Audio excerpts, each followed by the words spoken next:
आज सकाळी जिल्हाधिकारी कार्यालय या ठिकाणी ऑफिशियल मेल आयडीवर एक मेल प्राप्त झाला। त्यामध्ये जिल्हाधिकारी कार्यालय या ठिकाणी बॉम्ब ठेवलेला आहे आणि तो 3:30 वाजता त्याचा स्फोट होणार आहे अशा स्वरूपाची माहिती होती।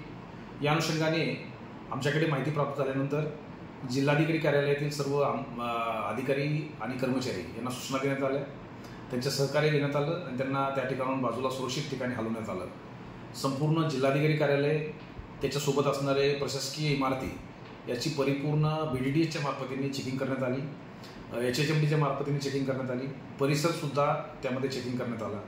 याच्यामध्ये कुठल्याही स्वरूपाचं तथ्य आढळलं नाही आणि हा कॉल खोटा होता किंवा हा मेल खोटा होता अशा स्वरूपाची माहिती आतापर्यंत समोर आलेली आहे। या बाबतीमध्ये पालघर पोलीस स्टेशनला गुन्हा दाखल करण्यात येत आहे। ज्या ठिकाणाहून मेल आला होता याची अधिक माहिती घेण्यासाठी सायबर सेल महाराष्ट्र सायबर सेलच्या संपर्कात आहे आणि अधिकची माहिती सध्या प्राप्त करत आहे।